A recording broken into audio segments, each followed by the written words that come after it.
어버이 주일입니다.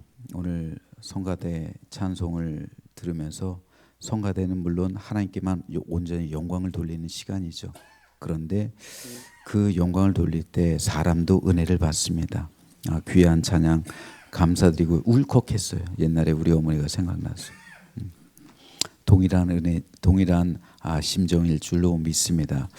우리 부모님의 사랑을 통해서 하나님의 은혜를 깨닫는다는 것은 중요한 것 같아요. 그러니까 이 땅에 살아가는 어버이들이 오늘 설교에도 말씀드리겠지만 그 하나님의 사랑을 보여주는 것, 그 사랑을 통해서 그 하나님의 은혜를 깨닫게 된다면 그 가정이 천국 가정이요 믿음의 계승이 임하는 가정인 줄로 믿습니다. 바라기는 우리 제함께 모든 가정 가운데 이러한 믿음의 계승과 언약의 상속이 있게 되기를 주님의 이름으로 축원합니다. 예수님의 갈릴리 사역의 중심지는 가버나움이었어요. 이곳에 예수님의 집이 있었고 또 예수님의 12제자 중 무려 5명의 제자가 가버나움에 살고 있었습니다. 그 5명은 베드로, 요한, 안드레, 야고보 그리고 마태였습니다. 예수님은 이들의 집에서 숙식하실 경우가 많았어요. 오늘 본문 앞에 있는 20절에 보면 집에 들어가시니 무리가 다시 모임으로 식사할 겨를도 없는지라고 기록하고 있는데 여기서의 집은 분명 예수님의 집은 아닙니다. 왜냐하면 31절에 보니까 예수님의 가족들이 예수님을 찾으러 왔기 때문에 그렇죠. 아마도 이 집은 베드로의 집이었을 것으로 학자들은 추측합니다. 그런데 예수님의 가족들이 정확하게는 베드로의 장모 집이에요. 베드로의 장모 집에 예수님을 찾아온 이유가 충격적이에요. 그것은 예수님이 미쳤다는 소문이 가족들에게 들렸기 때문입니다.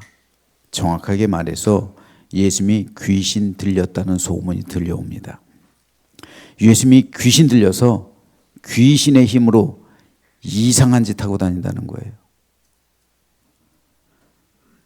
이 소문이 가족들에게 들리는 거예요. 귀신 들렸다. 그러니 좀 어떻게 좀 해봐라. 그래서 가족들은 강제로 예수님을 끌어가기 위해 제자의 집을 찾아온 겁니다.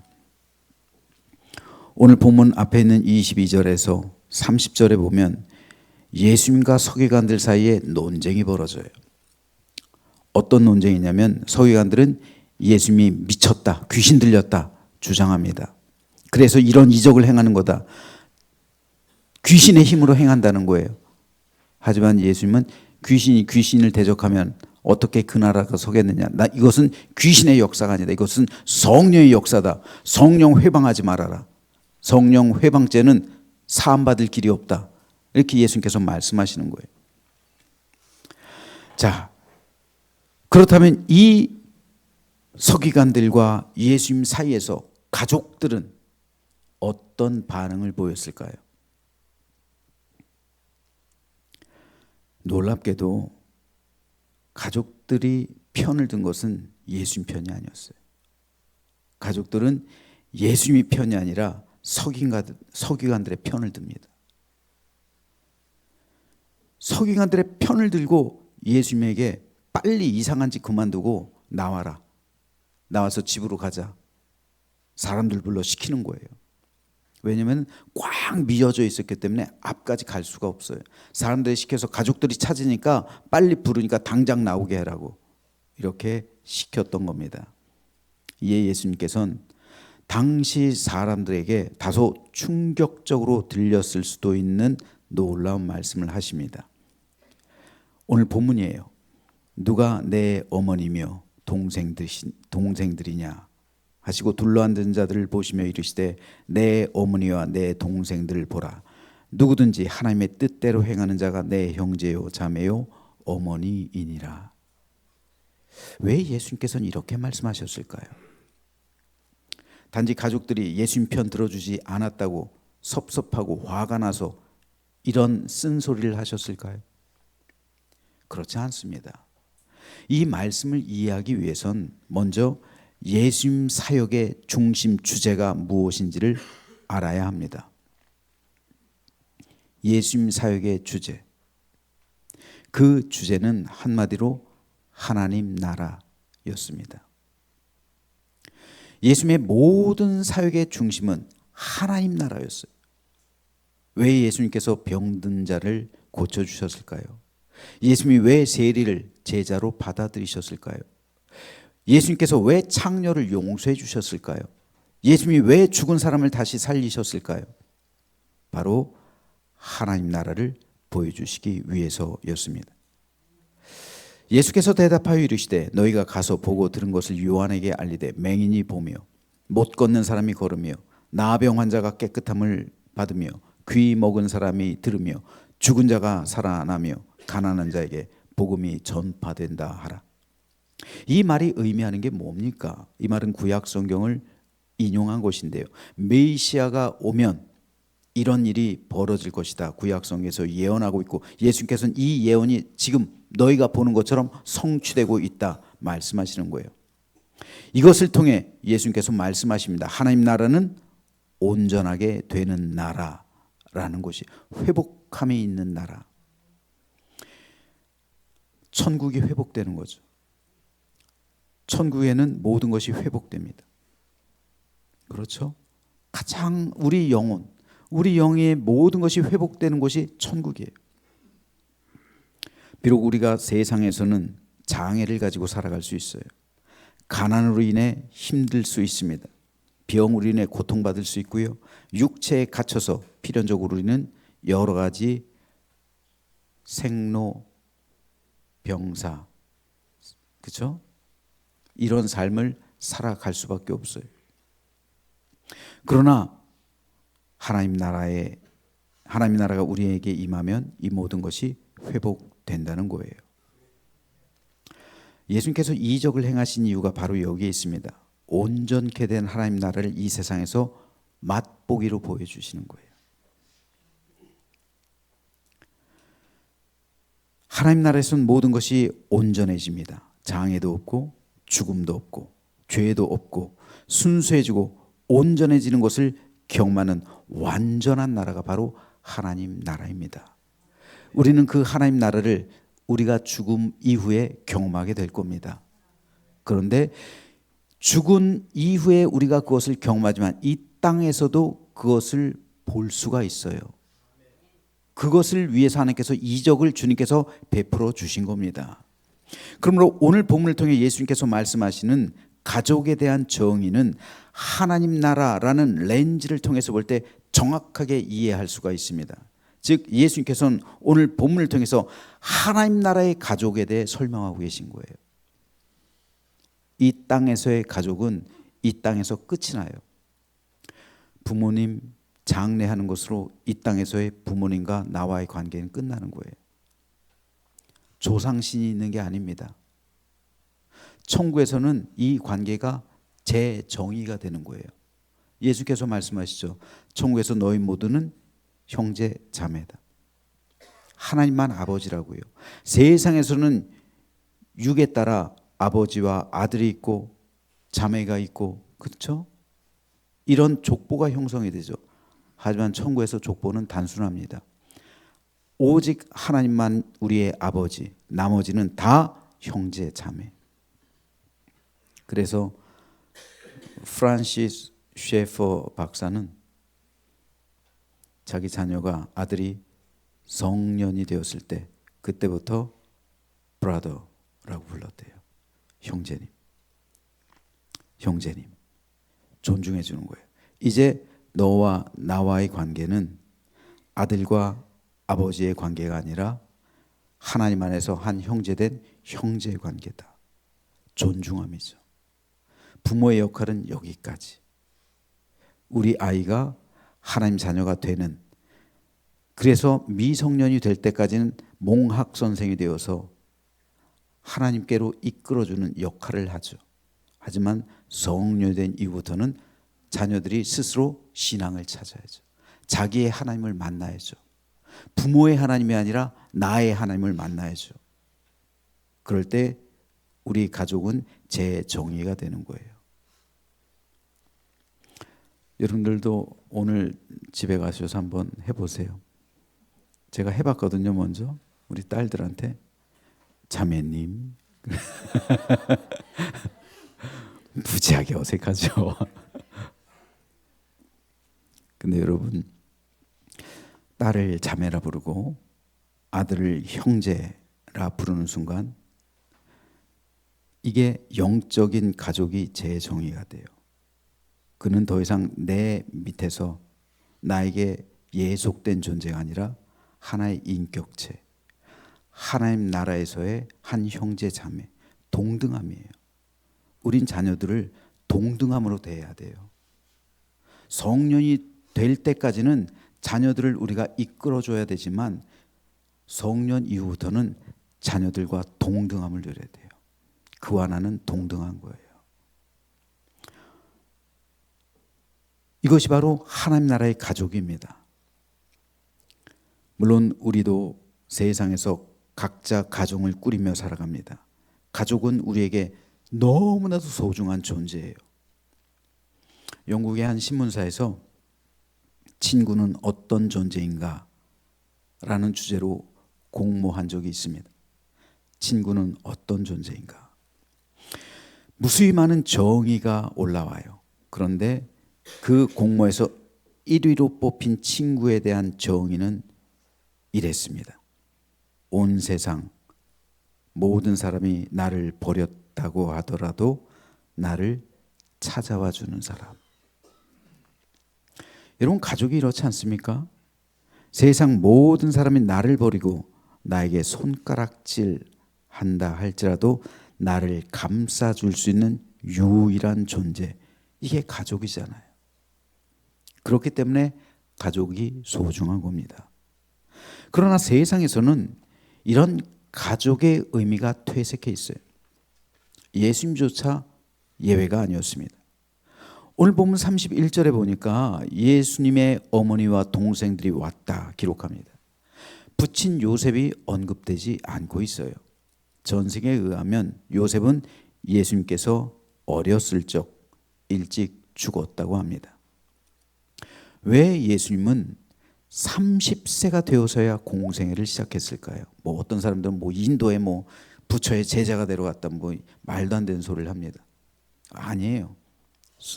이 성경도 모르고 역사에 대해서도 모르는 사람들이 하는 주장입니다. 성경에는 물론 12살부터 30세까지 예수님의 흔적이 보이지 않아요. 이유가 뭔지 아세요? 그 이유는 단순해요. 가족 부양이에요. 예수님 시대 유대인들은 13살부터 성년이 되는 거예요. 13살이 성년이에요. 12살까지는 기록되어 있죠. 부모 밑에서 12살 때, 그렇죠? 근데 13살 때부터는 성년이 되죠.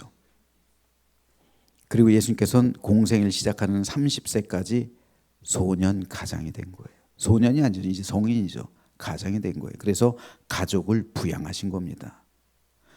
따라서 예수님께서는 온전하지 않은 가족을 경험하신 분이에요.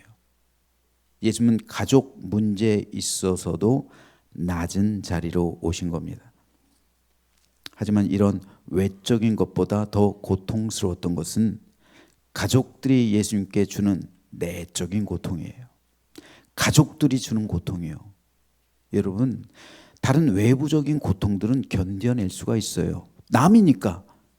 근데 가족이 주는 고통은 견딜 수가 없어요. 어디다 가서 하소연할 수도 없어요. 왜요? 누워서 침 뱉기니까. 나도 내 아버지가 너무 소중해요. 나도 내 어머니를 마음껏 사랑하고 싶어요. 근데 엄마 아빠가 나에게 상처를 주고 씻을 수 없는 그런 모멸감을 주고, 그러면 내가 이걸 어디 가서 하소연해요? 내 친구들한테요? 친구들한테 해봤자 내가 모욕당하는 건데요. 내 존재감이 사라지는 건데요. 누구한테 하소연할 수가 없는 거예요. 그래서 성경에서도 네 자녀를 노엽게 하지 말라 기록하고 있는 거예요. 네 부모를 공경하라는 말도 있지만 그 다음엔 네 자녀를 노엽게 하지 말라라는 말도 있는 거예요. 예수님께서도 이런 가족에 의해서 고통을 많이 당했어요. 대표적으로 3가지가 있습니다. 첫째로 예수님을 무시했어요. 예수님의 신분을 무시했습니다. 다른 사람은 몰라도 적어도 어머니 마리아 수태고지를 받았잖아요. 그렇죠. 그러나 마리아조차 예수님에 대해 확신 갖지 못하고 있는 거예요. 하물며 동생들은 어떻겠습니까? 형 제발 좀 정신 좀 차려. 우리 가족 부양해야지. 이제 다 컸잖아요. 예수님이 그동안 부양을 했으니까 아이들도 다 컸잖아요. 그럼 지들이 독립해야지. 형이 언제까지 가장이 돼가지고 그거를 할 겁니까?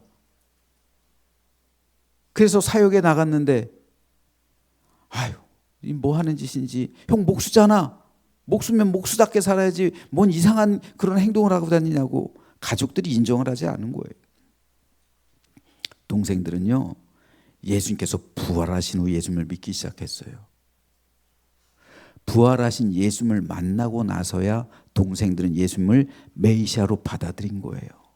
그 전까지는 무시했어요. 둘째로 예수님에 대한 원망이 극에 달했어요.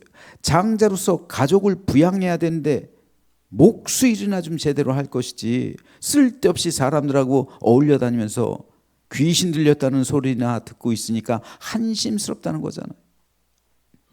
이게 예수님의 마음에 못이 박히는 거죠. 셋째로 심지어는 예수님을 반대했어요.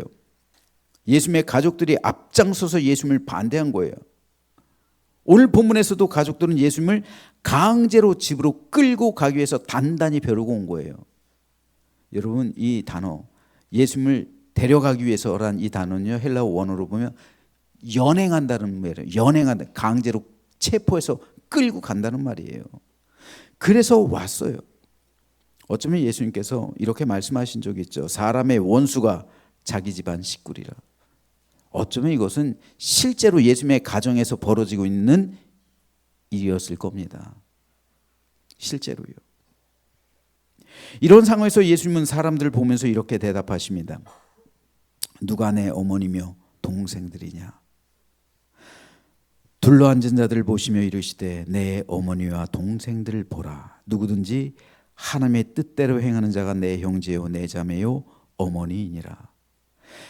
여기서 예수님께서는 절대 육체에 속한 혈육을 부정하시는 게 아니에요. 이 말씀은 하나님 나라에 속한 영적인 가족에 대한 말씀입니다. 당시 예수님의 가족들은 예수님을 메시아로 이 땅에 오신 하나님으로 인정하지 않았어요. 믿지를 않았어요. 예수님과 그들이 비록 혈연적으로는 육적으로는 가족이었지만 영적으로는 가족이 아니었단 말입니다. 이것은 오늘 우리에게도 너무도 중요합니다. 우리는 모두 각자의 하나님을 만나야 돼요. 아버지와 어머니가 하나님을 믿는다고 해서 자녀가 자동적으로 하나님 나라의 백성이 되는 게 아닙니다. 기독교 가정에서 태어난 것이 복된 이유는 기독교 신앙을 접할 기회를 태어나면서부터 갖게 되기 때문입니다. 이것은 어마어마한 축복이에요. 세상 사람은 이런 기회를 갖지 못해요. 그래서 어렸을 때부터 마음문이 닫혀 있어요. 복음에.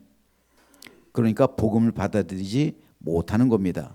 그렇기 때문에 어려서부터 교회에 출석하며 복음을 듣고 배운다는 것은 실로 어마어마한 혜택이자 축복이에요. 따라서 예수님께서 오늘 우리에게 주시는 이 말씀은 우리에게 있어서 진정한 가족은, 하늘까지 이어지는 가족은, 하늘에서도 영원토록 함께할 가족은 바로 믿음의 가족, 즉 하나님 나라에 속한 영적인 가족이라는 사실을 가르쳐주고 계신 겁니다. 그리스도인 부모의 가장 큰 책임은 그렇기 때문에 자녀를 하나님 나라에 속한 영적 가족으로 이끄는 겁니다. 이것이 하나님께서 우리 부모에게 주신 가장 큰 임무요 사명입니다. 자녀 또한 마찬가지입니다. 자녀로서 부모님께 할 수 있는 가장 큰 효도는 부모님을 육적인 가족 관계를 넘어서는 영적 가족이 되게 하는 겁니다. 부부 관계도 마찬가지입니다. 사랑하는 남편과 아내에게 줄 수 있는 가장 큰 사랑의 선물은 영적 가족으로 묶여지는 겁니다. 5월은 가정의 달입니다. 우리 그리스도인들은 이 달을 영적 가정의 달로 승화시켜서 가족 모두에게 복음을 전하고 가족 모두가 하나님 나라의 백성이 되게 하는 복된 달이 되게 되기를 주님 이름으로 축복합니다. 영적 가족에 대해서 또 한 가지 생각해 봐야 할 것은 우리 교회 공동체, 우리 교회 전체가 영적 가족이라는 사실입니다. 우리는 하나님 나라의 한 형제, 자매가 되어서 한 가족으로 묶여진 영적인 가족입니다. 우린 저 천국에서 하나님을 한 아버지로 모실 영원한 가족이에요. 우리 교회 전체가 하나의 가정이 되었단 말입니다. 피는 물보다 더 진하다 말이 있죠. 혈연 관계, 가족의 유대가 이만큼 강하다는 겁니다. 하지만 하나님 나라도요, 피로 묶여 있어요. 누구의 피요? 예수님의 피요. 이제 본당에 좀 이따 한번 다 올라갔으면 좋겠어요. 그래서 한번 다 함께 기도를 했으면 좋겠습니다. 끝나고 나서요, 본당으로 다 올라가시자고요. 올라가셔서 한번 교회를 위해서 기도하자고요. 그런데 십자가가 이제 왼쪽에 배치했어요. 물론 십자가 색깔이 하얀색이 이쁘고 뭐 이런 노란색이 이쁘고 그래요. 근데 제가 김현재 장로님한테 빨간색으로 해주세요 그랬어요. 빨간색으로 해놓으면요, 밤에 보면 무서울 수도 있어요. 무서워요. 부목사님이 저한테 목사님 하면서 사진 보여주는데 무서워요. 근데 여러분, 예수님의 피가 사탄한테는 무서운 거지 우리한테 무서운 겁니까? 저는 그 핏빛으로 물든 그 전구를 보면서, 그 광경을 보면서 은혜 받았어요. 도리어 예수님의 이 피가 나를 구원했구나. 예수님의 이 피가 나를 구원했구나. 여러분, 우리는 예수님의 피로 묶여있는 한 가족인 줄로 믿습니다. 오늘 본문에서 예수님께서 말씀하시는 것이 이거예요. 누가 내 가족들이냐? 진짜 내 가족들은 바로 너희들이야. 진짜 너희들이 내 어머니요, 내 아버지요, 내 동생들요, 내 형제들이요, 내 자녀들이요. 너희들이 진짜 내 가족들이란 말입니다. 탈무드에 이런 이야기가 있습니다. 어느 날 샴 쌍둥이가 태어났어요. 샴 쌍둥이는 몸은 하나인데 머리가 둘로 태어난 아기죠. 한 사람이 라비에게 묻습니다. 이 아이는 한 사람입니까? 두 사람입니까? 한 사람이에요? 두 사람이에요? 물론 여러 가지 해석이 있을 수 있어요. 뭐 영원히 둘이니까 둘입니다. 뭐 이렇게 말할 수도 있고. 근데 탈무드에서는 이렇게 말을 했어요. 뜨거운 물을 한쪽 머리에 부어봐라. 다른 쪽 아이가 찡그리면 하나다. 다른 쪽 아이가 찡그리지 않으면 둘이다. 여러분, 여기서 말하는, 탈무드에서 말하는 것은 결국 뭡니까? 하나다라는 거예요. 하나다. 지금 우리 성도들 한번 보십시오. 많은 성도들이 함께 나와 있는데 이 자리에 기쁜 마음으로만 나온 사람이 있겠습니까? 이 자리에 괴로운 마음을 가지고 나온 사람도 있을 거예요. 슬픈 마음을 가지고 나온 사람도 있을 겁니다. 그런데 고통받는 사람이 내 눈에 보이질 않아요. 그 사람은 울부짖고 있는데, 마음이 괴로워서 마음에서 피가 흐르고 있는데, 고통 가운데 있는데 그 사람의 고통이 내가 느껴지지 않아요. 그러면 그와 나는 다른 사람이에요. 가족이 아니란 말이에요. 가족은 세상 사람들이 나를 버리고 손가락질해도 끝까지 나를 믿어주고 찾아와주는, 나를 지지해주는 그러한 존재, 그게 가족이라고요. 그럼 우리 성도들은 어떻습니까? 내가 조금만 뭘 잘못해도 막 들고 일어나지 않으세요? 어떻게 그럴 수가 있습니까? 가족이 아니에요. 설령 큰 실수를 했다 할지라도 그럴 수 있지. 물론 죄를 말하는 거예요. 죄는 지적해야죠. 죄를 감싸주자는 게 아니에요. 죄에 대해서는 따끔하게 경고를 해야죠. 하지만 죄가 아니라 실수. 사람은 누구나 잘못할 수 있잖아요. 그럴 때 끝까지 품어줄 수 있는 그러한 사람, 그리고 그 고통을 함께 나누고 싶고 그 고통을 함께 분담하고 싶은 그런 마음. 다른 사람들이 나를 버리고 손가락질을 한다 할지라도 끝까지 나를 믿어주고 찾아와주는 그런 존재. 저는 저와 여러분이 그러한 가족됨의 존재가 되기를 주님의 이름으로 축복합니다. 진정한 가족은 동고동락하는 거예요. 같이 웃고 같이 울고 같이 기뻐하고 같이 슬퍼하는 겁니다. 내 가족이 잘 되는 것이 곧 나의 기쁨이고 내 가족이 안 되는 것이 곧 나의 슬픔입니다.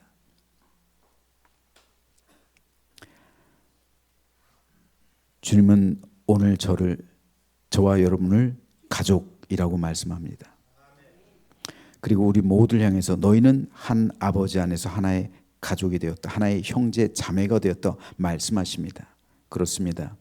저 영원한 천국에서 우리는 하나님께서 예비하신 완전한 가족됨의 삶을 누리게 될 겁니다. 그러므로 이 땅을 살아갈 때도 그 가족됨의 관계를 누리게 되는 우리 모두가 되시기를 주님의 이름으로 축복합니다. 그렇기 때문에 교회와 성도는 가족됨의 관계, 이 관계를 세속의 가치와 차별로 끊어서는 안 되고 하나님의 사랑과 그리스도의 피로 단단히 묶여 있어야 되는 거예요.